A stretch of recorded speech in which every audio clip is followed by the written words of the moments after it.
I wanted to talk about the subject of how beautiful it is when we can have faith and proof at the same time. I recall when I was first learning about Islam, I was actually trying to teach a Muslim about Christianity. And I was telling them, oh, look at Christianity. This is something good. Why don't you come be a Christian like us? And my friend, the Muslim, was saying to me, well, I will go to your religion if your religion is better than my religion. I thought about that and I said, well, I guess we're going to have a new Christian now because, number one, in Christianity it's very easy. You don't have to pray 5 times a day as a Christian. You don't have to fast the month of Ramadan. You don't have to pay any zakah. There are many, many things Muslims have to do that Christians don't have to do. But then he finished the sentence and he said to me, I will become whatever your religion is. If it's better than my religion, but you need proof. And I remember saying to him, proof? Proof? Religion's not about proof. Faith is just about believing. Just have faith. You don't need any proof. He said, well, in my religion, Islam, we have both. We have faith and we have proof. And I remember saying to him, how? You mean to tell me you can prove things? He said, yes, everything in Islam can be proven. Then I said, do you mean to sit there and tell me, as a Muslim, that you can prove there's God? Then he said to me, do you mean to sit there and tell me as a Christian and a preacher that you can't? Well, I had to think about that. Okay. So Islam is saying there's proof. Actually, more than that. Islam asks us to use our mind, our aql, to determine and find out things about the things around us. The things that we take for granted every day actually are a big part of what Islam is teaching us. Islam asks us, look around you, examine the things, think, use your mind, and then you will begin to understand. One of the examples that we have in Islam is the Quran. The Quran of Allah, this is His speech to the human beings. And He's telling us in the Quran over and over and over, look at this and look at that. Think about this. Ask about that. And then the answers that come. Often we find the term yasalunaka in the Quran. This means the people are asking Prophet Muhammad, peace be upon him, about something. And then Allah, subhanahu wa ta'ala, God Almighty, He's giving the answers in His speech, the Quran. Always throughout Islam, as we're learning and teaching, we're coming back to this thing called the mind, the aql. You can use your mind. You can determine a lot of the things that you see around you, things that you take for granted every day. You can look to this, you can look to that, and begin to discover a whole new world around you. This is one of the beauties of Islam. I remember in the Quran, when I first read it the very first time, that it was telling me about this straight path. And I was thinking, what's that about?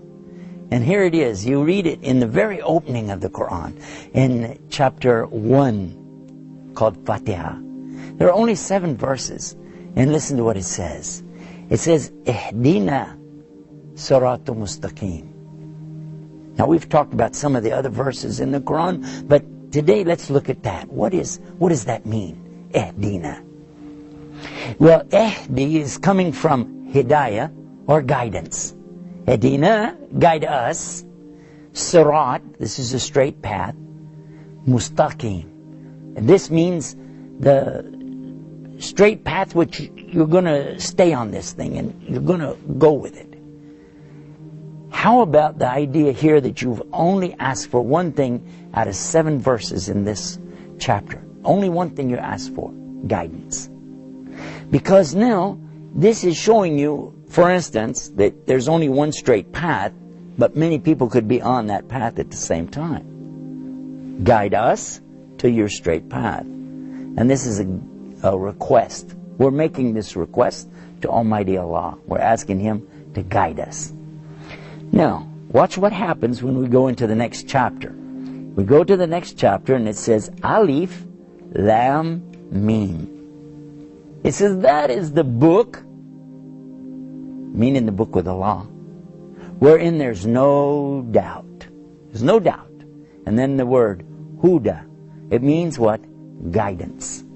The guidance to the straight path is right here in this book.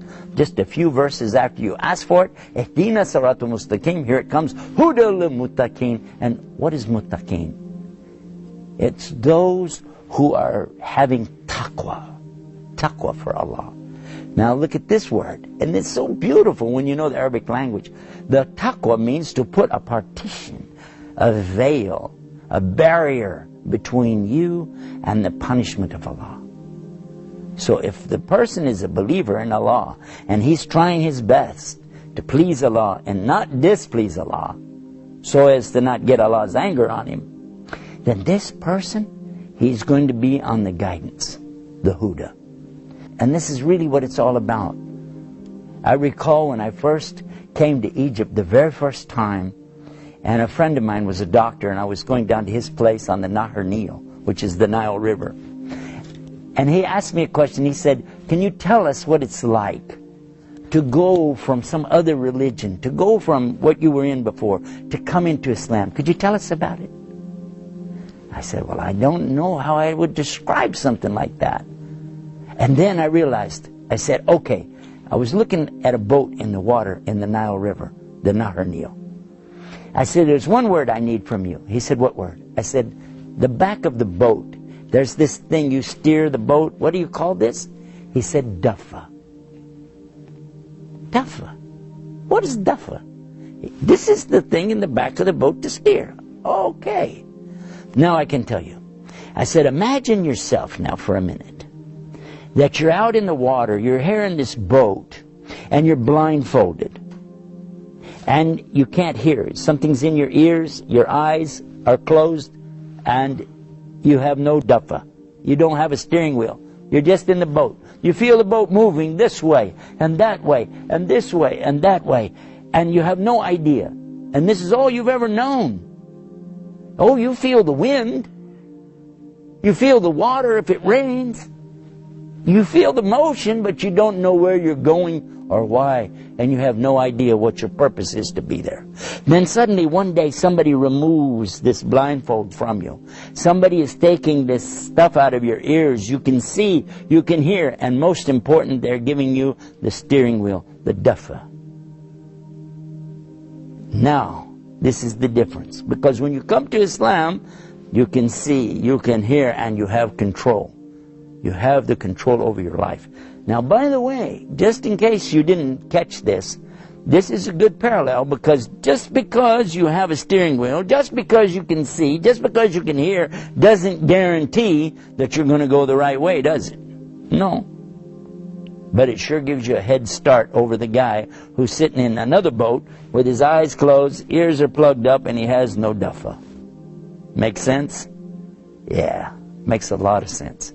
And that's what I want to come back to again and mention, that Islam has these beauties. And this one particular beauty, where you're to use your mind and you can ask questions and you can get real answers.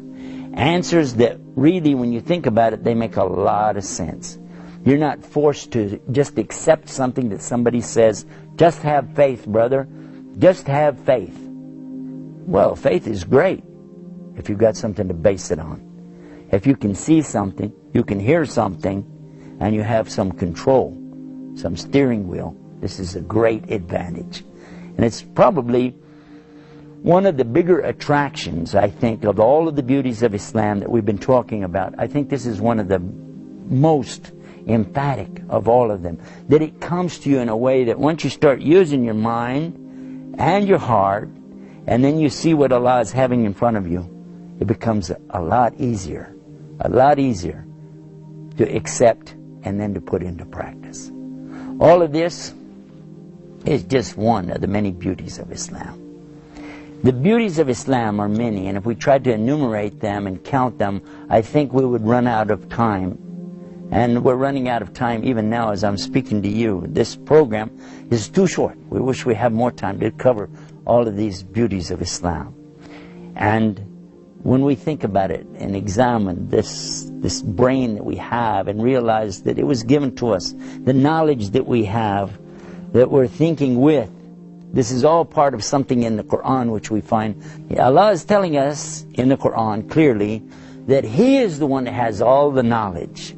All the knowledge is with Allah subhanahu wa ta'ala. He knows everything of the creation around us, over us, under us. And we don't have any knowledge except the knowledge that He gives us. That's all we have. And He says that. We only have what He gives us. And by the way, He can take it back. Have you not noticed what happens when people become old and they get these degenerative diseases of the mind like Alzheimer's? They can't remember things anymore. Their mind starts to go. Well, where did all that intelligence go that they had? Allah takes it back. So this knowledge, even the knowledge you and I have right now, that we're talking and you're listening and I'm saying something back and forth, all of this is from Allah. Maybe you'll remember it tomorrow. Maybe not. All of this is coming back to the thing we started with, talking about using the mind. And the mind is a very important part of understanding Islam. And it's an important part of the beauties of Islam. Allah asks us in the Quran so many times using the expression, Alam tara kaifa. Don't they see how? Don't you notice how? Alam tara kaifa fa'ala rabbuka ashabal fil. Haven't you seen how your Lord dealt with the people of the elephant? This is one of the expressions Allah asks you. And He's asking you to use your brain, use your mind, think. So many times we've come to these beauties of Islam and we miss it. So I hope you don't miss it. I hope you will pay attention to this beautiful thing called the beauties of Islam. Until next time, this is Yusuf Estes reminding you about the beauties of Islam. Assalamu alaikum. When we open our eyes, that is where it starts. The journey of our soul. We're guessing this world, our temporary home. Convey the message to everybody of Islam with kindness and love.